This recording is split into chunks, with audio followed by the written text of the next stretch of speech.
Hello friends, welcome to backlogs Baba YouTube channel. తెలుగుకు సంబంధించి విభాగం 3లో థర్డ్ పార్ట్లో భాషాంశాలు ఉంటాయి. క్వశ్చన్ నెంబర్ 11 వచ్చేసరికి అలంకారాలను గుర్తించి వాక్య రూపంలో రాయండి అనే ప్రశ్న అడుగుతాడు. ఒక అలంకారం ఇస్తాడు. ఒక అలంకారం ఇచ్చి అది ఏ అలంకారమో గుర్తించమంటాడు. గుర్తించమని దాన్ని వాక్య రూపంలో రాయండి అని చెప్తాడు. దానికి 2 మార్కులు.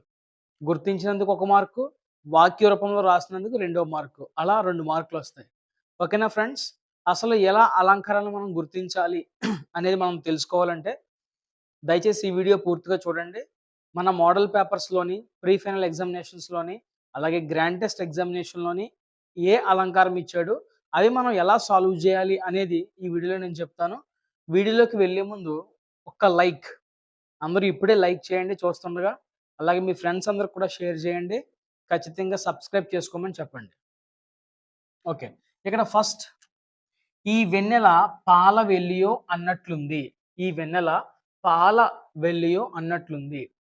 నేను ఆల్రెడీ అలంకారాల టాపిక్ వీడియో చేశాను. మన ఛానెల్‌లో ఉంటది. మీరు చూడండి దయచేసి. అన్నట్లుంది అనే పదం ఏ వాక్యం చివరైనా కనిపించింది అంటే గనక అది ఖచ్చితంగా గన్ షాట్‌గా ఏ అలంకారం అని చెప్పాను నేను? ఉత్ప్రేక్ష అలంకారం. ఉత్ప్రేక్ష అలంకారం.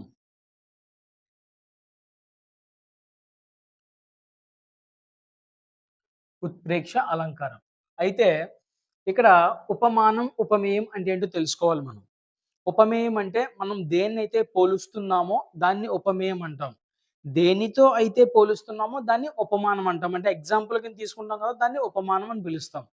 ఇప్పుడు ఉపమేయమైనటువంటి వెన్నెలకి, ఉపమానం అయినటువంటి పాలవెల్లికి పోల్చి, ఊహించి చెప్పాడు కాబట్టి ఇది ఉత్ప్రేక్ష అలంకారం. ఆ విధంగా మీరు రాయాలి. ఆ విధంగా మీరు వివరణ రాయాలి. వాక్య రూపంలో రాయమన్నాడు కాబట్టి వివరణ ఖచ్చితంగా రాయాలి. నేను చెప్పిన విధంగా రాయాలి. వివరణ నేను రాయట్లేదు. దయచేసి మీరే నేను చెప్తున్నప్పుడు రాసుకోండి. నేను కేవలం అలంకారం మాత్రమే రాస్తాను పేర్లు. వివరణలు మాత్రం మీరు రాసుకోవాలి. పబ్లిక్ ఎగ్జామినేషన్‌లో ఖచ్చితంగా వివరణ రాయాలి. వివరణకు 1 మార్కొస్తది. నెక్స్ట్ సుదతి నూతన మదన మదనాగ తురంగ పూర్ణ మణిమయ సదన. చూడండి, మొదటి పాదంలో విడవబడినటువంటి పదం మదన అనే పదం మళ్ళీ రెండో పాదంలో మొదట గ్రహించబడింది. అంటే ఏదైతే వాక్యంలో చివరి పదం మళ్ళీ ఉందో, ఆ చివరి పదం ఉందో అదే పదంతో మళ్ళీ తిరిగి రెండో పాదం మొదలవుతే గనక అది ముక్త పదగ్రస్త అలంకారం. ముక్త పదగ్రస్త అలంకారం అని పిలుస్తారు. ఓకేనా? మదన అనే పదంతో పాదం పూర్తయ్యి మళ్ళీ తిరిగి రెండో పాదం ప్రారంభంలో గ్రహించబడింది కాబట్టి ఇది ముక్త పదగ్రస్త అలంకారం అని చెప్పేసి వివరణ రాయాలి. ఓకేనా? అది మీరు రాసుకోండి. నెక్స్ట్ గుసగుసలతో కొమ్మ కొమ్మపై నివసించి ముక్కులానించు లకుముకు పెట్ట దంపతులు. ఓకే, గుసగుసలాడుకుంటున్నాయి, ముక్కులానించుకుంటున్నాయి, కొమ్మ కొమ్మకే మారుతున్నాయి. ఎవరాళ్ళు? లకుముకి పెట్ట దంపతులు.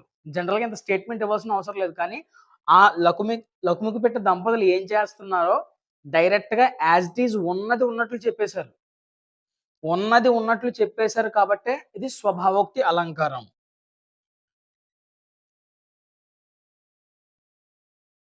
స్వభావోక్తి అలంకారం. ఉన్నది ఉన్నట్లు చెబితే అది స్వభావోక్తి అలంకారం. గుర్తుపెట్టుకోండి.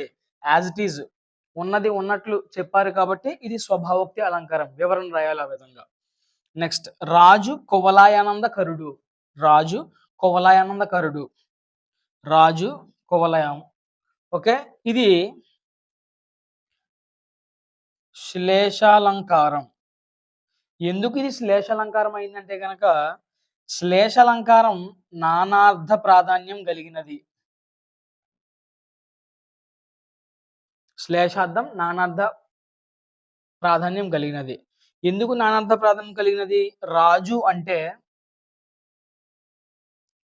ఇంద్రుడు, చంద్రుడు, భూపాలుడు అని కూడా రాయొచ్చు. భూపాలుడు. మరి కువలయం అనగానే కలువ పువ్వు మరియు భూమి అని అర్థం. ఇక్కడ ఒకటే పదం ఉంది రాజు అని. కానీ దానికి 2 అర్థాలు. అలాగే కోలేమని ఒకటే పదం ఉంది. కానీ దానికి 2 అర్థాలు. ఇలా నానార్థ ప్రాధాన్యం కలిగింది అంటే గనక అది శ్లేష అలంకారం గుర్తుపెట్టుకోండి. ఓకేనా? మీరు ఈ విధంగా వివరణ రాయాలి. వాక్య రూపంలో రాయాలి. నెక్స్ట్ మా బావిలో తొంగి చూస్తే పాతాళం కనబడుతుంది. ఏటి? మా బావిలో తొంగి చూస్తే పాతాళం కనబడుతుందంట. పాతాళం కనబడుతదా? ఏ బావిలో కన్నా చూస్తే పాతాళం కనబడుతదా? కొంచెం ఎక్కువ చేసి చెప్తున్నట్టు లేదు. సో, ఇలా ఎక్కువ చేసి చెబితే, ఇలా అతిశయించి చెబితే దాన్నే అతిశయోక్తి అలంకారం అని పిలుస్తారు.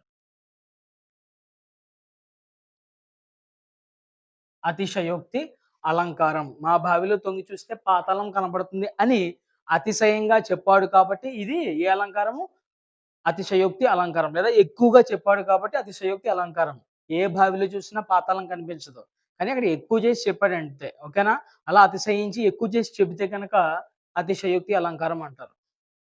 నెక్స్ట్ ఆల్మోస్ట్ మనం 3 మోడల్ పేపర్‌లు అలాగే గ్రాండ్ టెస్ట్ తర్వాత ప్రీ ఫైనల్ పేపర్ అన్నీ కూడా నేను కవర్ చేయడం జరిగింది. అయితే ఈ సిక్స్త్ వన్ ఎందుకు బ్లూ కలర్‌లో రాశానంటే గనక ఇది మీకు హోంవర్క్. ఇప్పటివరకు నేను చేశాను కదా! అలాగే అలంకారాల టాపిక్ కూడా చేశాను నేను. సో, మీరు నేను చెప్పిన దాని ప్రకారంగా, నేను చెప్పిన రూల్స్ ప్రకారంగా ఇది ఏ అలంకారానికి చెందిందో మీరు ఆల్రెడీ ఇప్పటివరకు అంతా ప్రిపేర్ అయిపోయారు కాబట్టి, సో, ఈ సిక్స్త్ వన్ ఏ అలంకారానికి చెందిందో మరియు దాని వివరణ కామెంట్ బాక్స్‌లో కామెంట్ చేయండి. ఎంతమంది కామెంట్ చేస్తారో చూద్దాం. అసలు ఎంతమందికి ఇది తెలుసో కూడా చూద్దాం. ఇది నేను ఈ అలంకారం ఎక్కడి నుంచి ఇచ్చానంటే గనక మీకు రివిజన్ టెస్ట్‌లు జరిగాయి కదా! యాక్షన్ ప్లాన్ రూపంలో. ఆ యాక్షన్ ప్లాన్ టైమ్‌లో రివిజన్ టెస్ట్‌లో ఇచ్చిన అలంకారం అన్నమాట ఇది. సో, ఇది ఏ అలంకారమో ఖచ్చితంగా చాలామందికి తెలీదని నేను అనుకుంటున్నాను. తెలిస్తే మాత్రం ఖచ్చితంగా కామెంట్ బాక్స్‌లో కామెంట్ చేయండి. అది ఏ అలంకారం మరియు దాని వివరణ కూడా ఇవ్వండి. ఎంతమందికి తెలుసో చూద్దాం. ఓకేనా? మీ పేరు కూడా రాయండి అక్కడ. ఓకే. ఈ విధంగా మనం అలంకారాలని ఫైండ్ ఔట్ చేయాలి. అలాగే దాని వివరణ కూడా రాయగలగాలి. ఇది క్వెషన్ నంబర్ 11లో వస్తది. సో, ఆల్రెడీ నేను అలంకారాలకు సంబంధించి టాపిక్ చేసేసాను. ఎవరైనా చూడకుండా ఉంటే డిస్క్రిప్షన్‌లో ఉంటుంది. ఇలా చూడండి. లేదంటే తెలుగు ప్లేలిస్ట్ అని ఉంటది మన ఛానెల్‌లో. అది చూడండి. ఓకేనా ఫ్రెండ్స్? అలాగే మన బ్యాక్‌లాగ్స్ బాబాయ్ యూట్యూబ్ ఛానెల్‌ని ఇంకా ఎవరైతే సబ్స్క్రైబ్ చేసుకోలేదో సబ్స్క్రైబ్ చేసుకోండి.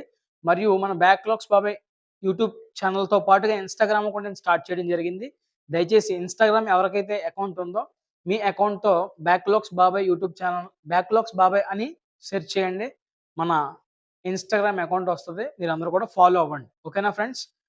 దయచేసి సపోర్ట్ చేయండి అందరూ కూడా. మన వాట్సాప్ ఛానెల్ కూడా ఉంది. అందులో కూడా జాయిన్ అవ్వండి.